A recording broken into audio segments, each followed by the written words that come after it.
राधे राधे बच्चों, I hope तो आप लोगों ने मेरा सारा वीडियो प्रॉपर मैनर से देख लिया होगा एंड समझ में भी आ गया होगा।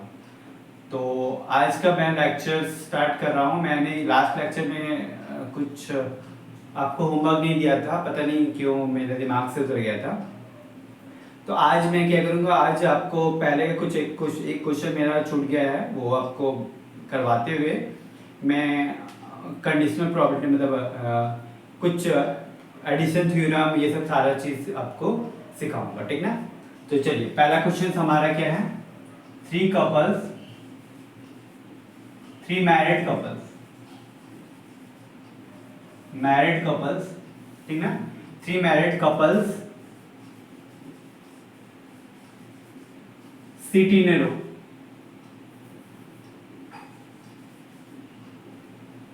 ठीक। Three married couple sit in a row, ठीक। Three married couple sit in a row, find the probability that no husband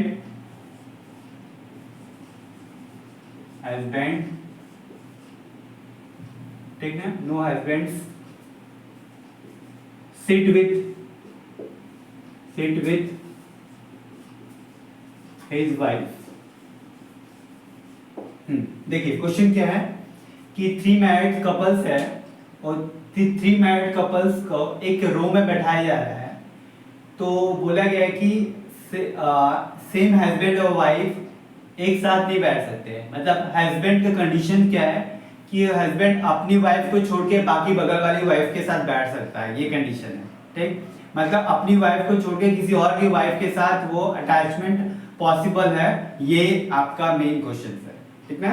तो देखो, वीडियो को पॉज करके खुद से ट्राई करो पहले, आफ्टर दैट मैं बताता हूँ। देखो, थ्री मैरिड कपल्स मतलब टोटल कितने पर्सन्स हो गए, थ्री मैरिड कपल्स मतलब कितने पर्सन्स हो गए। हाँ, कपल्स का मतलब तो आपको पास ऑलरेडी आपके मेरे से ज्यादा आपको पता होगा। कपल्स मतलब जोड़े, ठीक ना। तो थ्री मैरिड कपल्स है, मतलब एक मैरिड कपल्स ये हुआ, दूसरा मैरिड कपल्स ये हुआ एंड तीसरा मैरिड कपल्स ये, ठीक। तो थ्री मैरिड कपल्स है आपके पास, तो ओके। तो टोटल अरेंजमेंट अगर बात करते हैं हम लोग, टोटल पॉसिबल आउटकम्स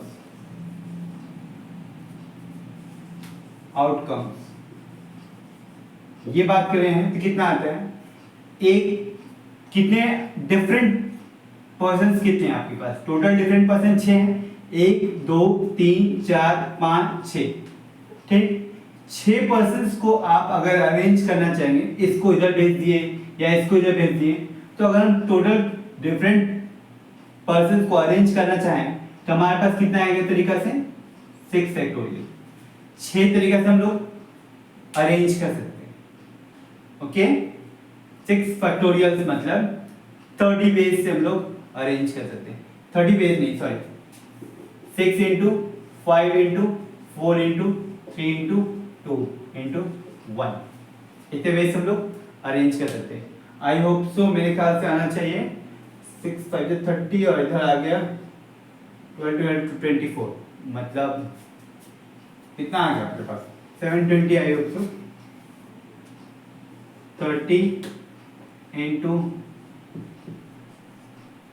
24, ठीक। तो आपके पास आ गया मेरे ख्याल से 720, मतलब 720 वेज से आप इसको अरेंज कर सकते हैं, ठीक।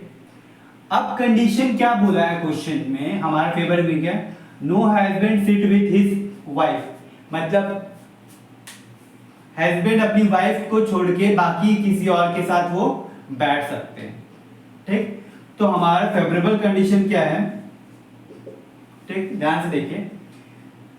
6 फैक्टोरियल तो हमारे पास टोटल अरेंजमेंट आ गया, टोटल इसमें वो सारा केस भी आ गया जिसमें हस्बैंड अपनी वाइफ के साथ बैठा है और हस्बैंड अपनी वाइफ के साथ नहीं बैठा है, ये सारा केस इसी के अंदर इंक्लूडेड है, ठीक ना। इसमें से मैंने वो सारा केस हटा रहा हूं, ठीक।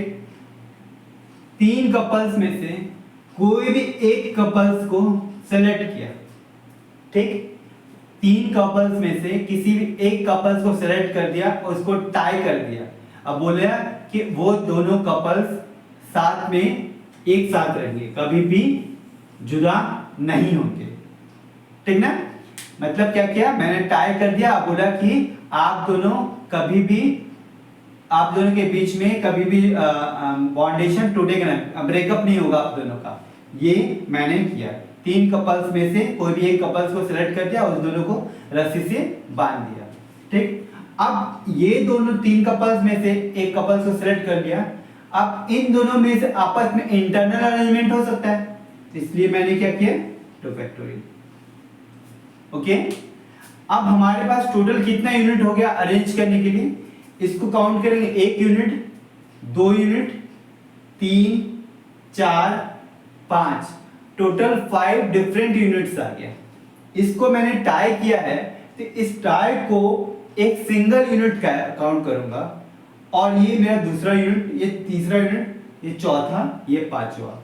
तो इस सब में आपस में इंटरनल अरेंजमेंट तो ये हुआ, इन दोनों में इंटरनल अरेंजमेंट हुआ। अब बाकी सब 5 डिफरेंट ऑब्जेक्ट्स को हम लोग 5 तरीका से अरेंज कर सकते हैं। देखो 1, 2, 3, 4, 5, तो पांचों को हम 5 डिफरेंट वेज से अरेंज कर सकते हैं, इसलिए मैंने क्या किया यहाँ पे 5 फैक्टोरियल, ठीक। ओके, अब क्या कर रहा हूं, 3 में से एक कपल्स को सेलेक्ट किया था। अब मैं 3 में से कोई भी 2 कपल्स को सेलेक्ट किया, ठीक।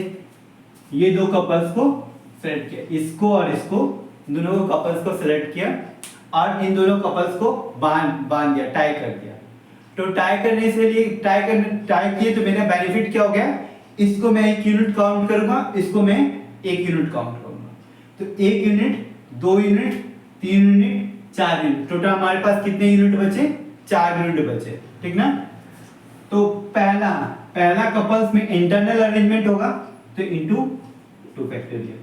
इस कपल में इंटरनल अरेंजमेंट होगा, तो इनटू 2 फैक्टोरियल, ठीक ना। अब ये पूरा unit, 1 unit, 2 unit, 3 unit, 4 unit, ये 4 यूनिट में भी तो अरेंजमेंट हो सकता है, तो इनटू 4 फैक्टोरियल, ओके, ठीक। Plus 3C3। अब 3 में से तीनों यूनिट को मैंने, तीनों कपल्स को एक यूनिट में काउंट कर रहा हूं। 1 यूनिट इसको, 1 यूनिट इसको, 1 यूनिट इसको मैं काउंट किया, ठीक। अब ये यूनिट में इसमें इंटरनल अरेंजमेंट होगा, इसमें इंटरनल अरेंजमेंट होगा और इसमें भी इंटरनल अरेंजमेंट होगा, तो into 2 factorial, into 2 factorial, into 2 factorial, ठीक।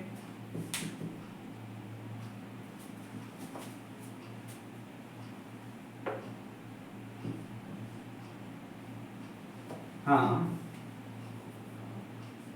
ठीक।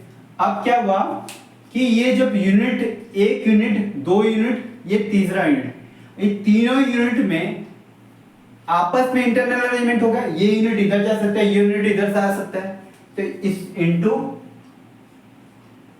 3 फैक्टोरियल। आई होप तो आपको दिख रहा होगा, ठीक। तो मैंने यहां पे माइनस किया, मैंने यहां पे प्लस किया। तो आप मुझे ये कमेंट करके बताइएगा कि मैंने इसमें से माइनस किया है, यहां पे प्लस किया, ऐसा क्यों किया, ठीक। क्लियर, ऐसा क्या सोच के मैंने क्या किया है कि देखियो यहां पे मैं एक चीज बता रहा हूं, इसमें आपका 3 कपल में से कोई भी एक कपल सेलेक्ट किया है, ठीक ना। तो अब ये कपल्स को मैंने सेलेक्ट कर लिया था, अब इसमें से इसको इंटरनल अरेंजमेंट हो गया। अब 5 फैक्टोरियल अरेंजमेंट जब हुआ था, इसमें वो केस भी आ गया जिसमें दोनों कपल्स, मतलब ये कपल्स एक साथ है, ये दोनों कपल्स भी एक साथ आ गए, हो सकता है ये कपल्स भी दोनों एक साथ आ गए, तो वो केस मैं हटा दे रहा हूं जिसमें दोनों कपल्स एक साथ आए। ठीक, तो उसी तरह उसमें हमको ये बताइएगा कि ऐसा क्या सोच के मैंने वहां पे प्लस लगाया। ठीक ना, तो प्रोबेबिलिटी क्या आ जाएगा 6 फैक्टोरियल माइनस, होमवर्क यही है आपको कि ये सोच के हमको बताइएगा, माइनस 3 फैक्टोरियल 3c2 इंटू, इसको सॉल्व कर लीजिएगा आप खुद से, अब बताइएगा आंसर क्या है।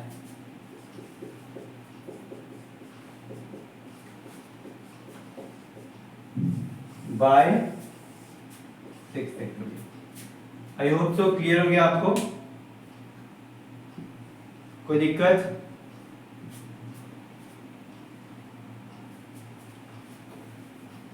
कोई दिक्कत है क्या? ये छोटा हो गया क्या? विजुअलाइजेशन नहीं हो रहा क्या? तो ऊपर जो लिखा वही लिखा था मैं। अब कोई दिक्कत नहीं? तो चलिए अब मैं आपको नेक्स्ट टॉपिक की तरफ मूव ऑन हो रहा हूं। इस पे जो क्वेश्चंस मैंने जो पूछा उस पे आप कमेंट पक्का कीजिएगा, तभी आपको समझ में आएगा। ये बहुत इंपॉर्टेंट क्वेश्चंस पे से काउंट आता है, ठीक ना, कि क्यों क्या सोच के मैंने ये लिखा है। ठीक ना, अगर आप कमेंट करते तभी मैं आपको यहाँ पे एक्सप्लेनेशन कर दूंगा कि आखिरकार क्या सोच के मैंने किया था। ठीक ना,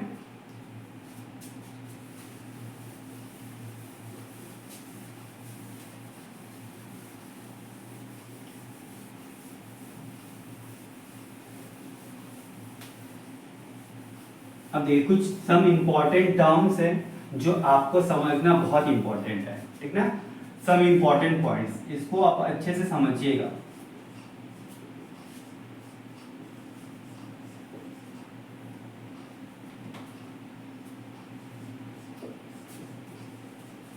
सम इंपॉर्टेंट पॉइंट्स, ठीक ना। तो क्या है पहला पॉइंट, क्या है एटलीस्ट, क्या है at least one of the, at least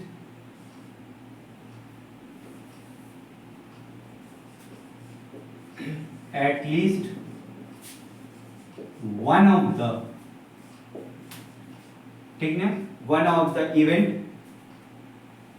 one of the event A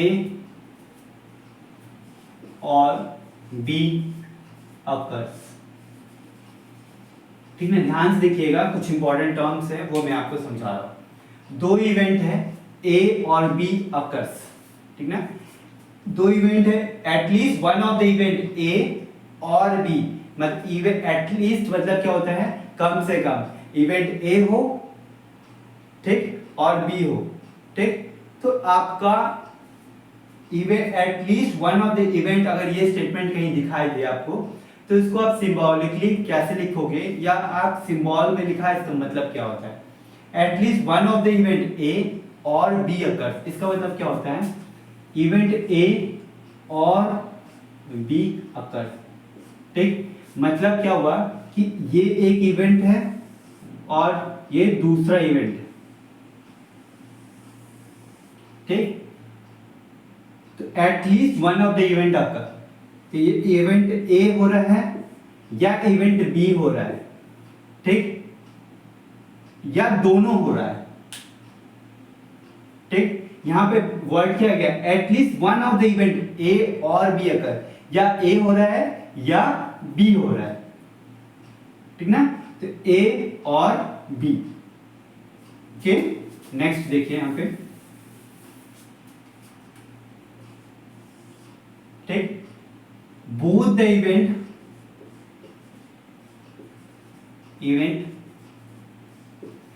both the event A and B occur, B occurs। इसका मतलब क्या हुआ, क्या लिखा both the event A and B occurs, मतलब ये वाला A भी हो रहा है एंड बी भी हो रहा है, दोनों साइमल्टेनियसली हो रहा है, ठीक। तो इसका मतलब क्या हुआ ए इंटरसेक्शन बी। ओके, कोई दिक्कत? एंड थर्ड पॉइंट लिखिए यहां पे। थर्ड पॉइंट क्या है? Neither A nor be occur, neither A nor be occurs. ठीक, ना ए हो रहा है ना बी हो रहा है, इसको क्या लिखेंगे? ए इंटरसेक्शन, ना ए हो रहा है ना बी हो रहा है। ठीक, कोई दिक्कत? एंड फोर्थ पॉइंट क्या लिखेंगे? Event A occurs and B does not occurs, and B does not occur। इसका मतलब क्या हुआ? A हो रहा है एंड B नहीं हो रहा है। इसी का अगर मैं उल्टा बोल रहा हूं, इवेंट B occurs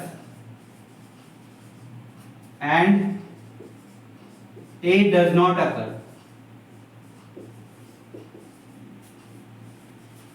इसका मतलब क्या होगा? A not occurs, B हो रहा है। ओके, यहां पे किसी को दिक्कत? यहां तो कोई कष्ट? बाबा रामदेव के पास सारे कष्ट का निवारण है। ठीक ना? मैथ्स का फंडे आप थोड़े से अच्छे से रखिए, सारे सब्जेक्ट्स में मेरे ख्याल से आपको कमांड होना स्टार्ट हो जाएगा। ठीक ना? चलो जल्दी यहाँ पे, हाँ सर सब सब्जेक्ट के टीचर यही बोलते हैं, नहीं बट लिटरली में अगर मैथ्स आपका थोड़ा कमांड है तो बाकी सब्जेक्ट्स का भी कमांड होने में थोड़ा आसानी होता है। एंड फिफ्थ पॉइंट क्या है?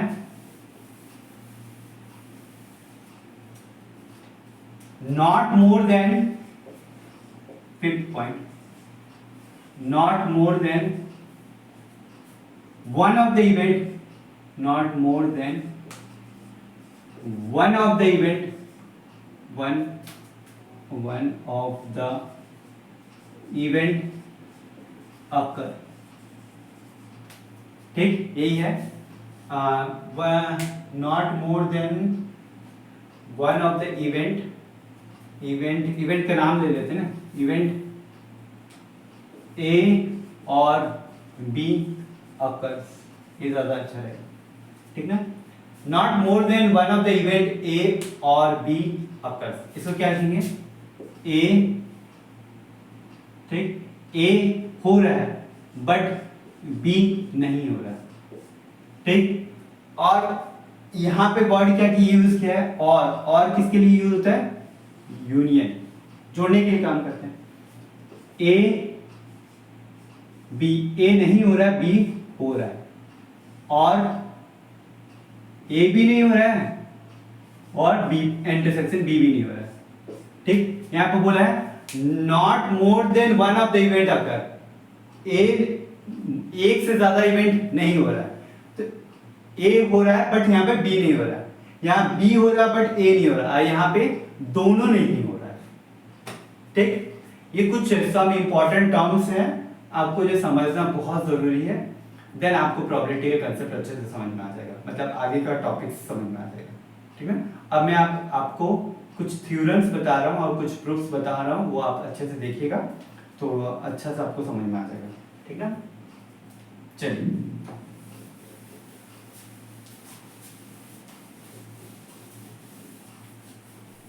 पहला थ्योरम क्या है हमारा? पहला क्या है? थ्योरम 1। ठीक ना? Probability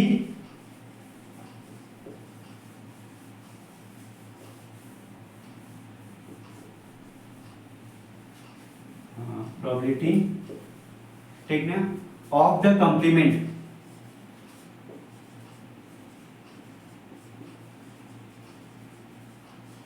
probability of the complementary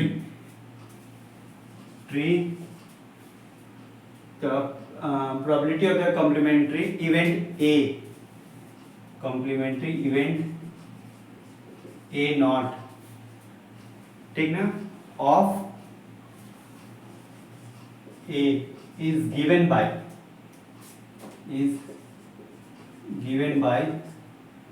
P of A not equal to क्या होता है 1 माइनस पी ऑफ ए। ठीक, ये इसका प्रूफ देखिए, अच्छे से समझिएगा। ये तो आप लोग बचपन से याद करते आए हो, मेमोराइज किए हुए। तो कैसे आया आप देखिए, यहाँ पे कोई भी सेट ए है, उसके साथ उसका कॉम्प्लीमेंट अगर हम जोड़ते हैं, सपोज दैट एक सैंपल स्पेस में है 1 2 3 4 5 6। ठीक, ये सैंपल स्पेस है। अच्छा, ए इवेंट में मान लेते हैं हम लोग ऑड नंबर्स, तो 1 3 5 ये मेरा ऑड नंबर है। तो ए नॉट में क्या आएगा 2 4 6। तो अगर ये दोनों इवेंट को अगर मैंने प्लस कर दिया, क्या कर रहा है, प्लस कर दिया, ए यूनियन ए नॉट निकालता हूं, ए सेट ए का एलिमेंट और सेट बी का एलिमेंट्स को मैं जोड़ रहा हूं, तो मुझे क्या मिल जाएगा, सैंपल स्पेस। ठीक ना, तो मैं यहीं पे यहाँ पे बता रहा हूं, यहाँ पे देखो, यहाँ पे ध्यान से समझिए।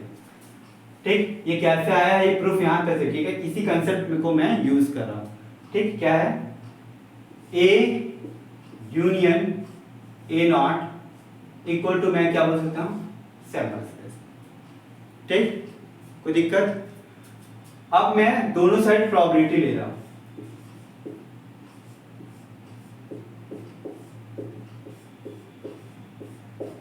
कोई दिक्कत, ये कुछ विजुअलाइजेशन में कोई दिक्कत है क्या?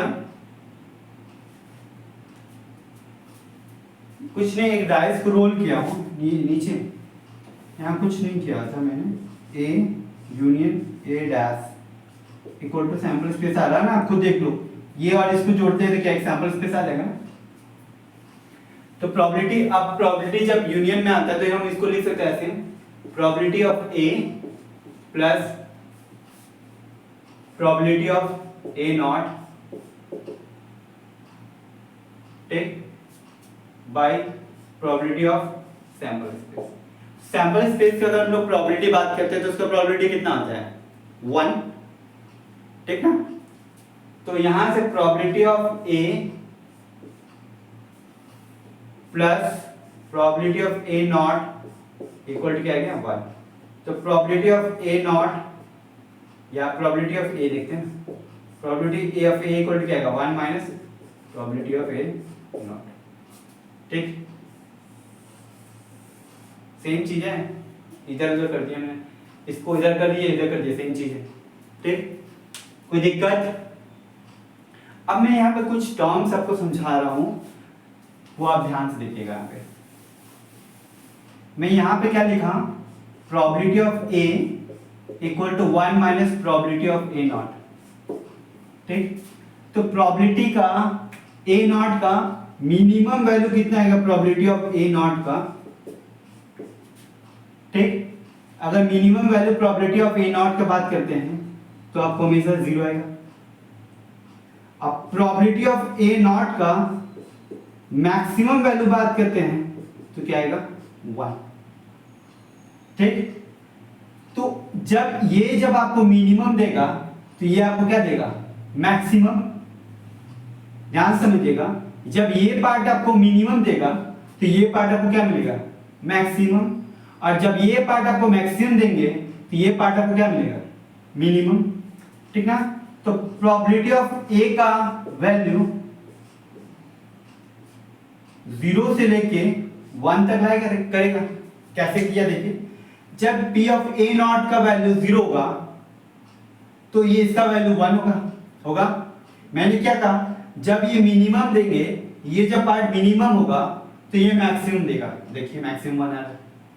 जब ये पार्ट आपका मिनिमम सॉरी मैक्सिमम होगा तो यहाँ पे आप 1 पुट कीजिए तो आपको ये मिनिमम देगा।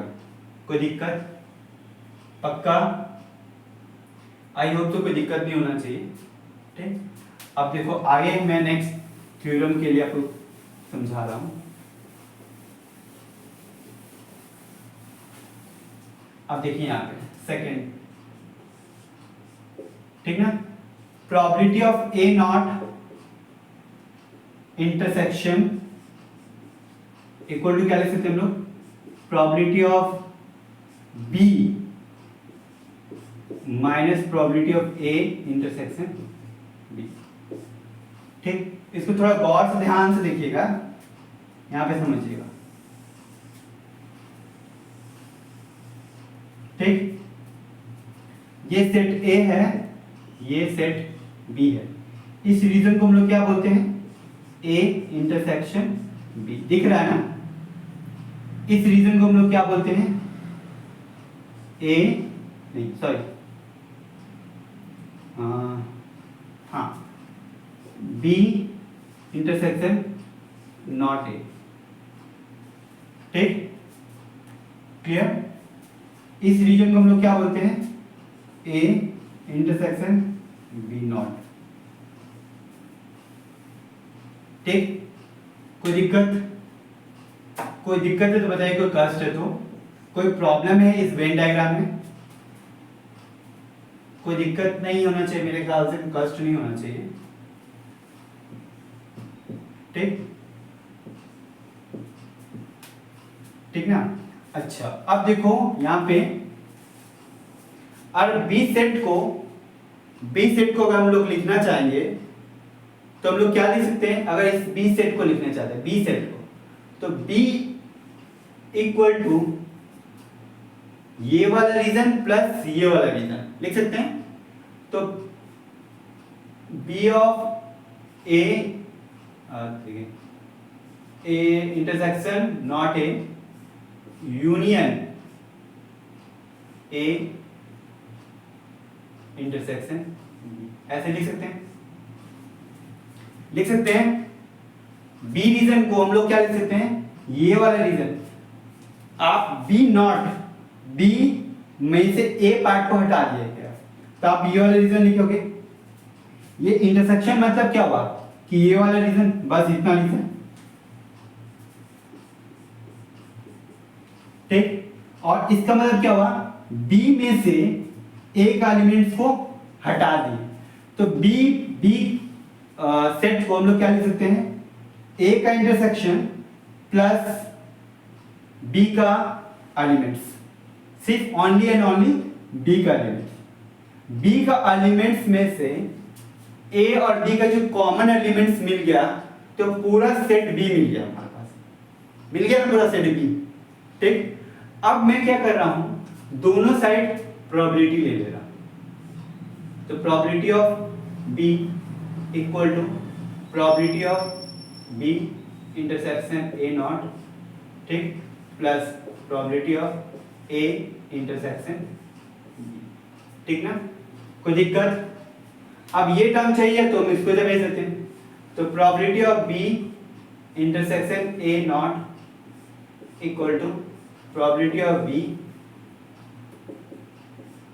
Minus probability of A intersection B. कोई दिक्कत, कोई कष्ट, आई होप सो कोई दिक्कत नहीं होना चाहिए आपको।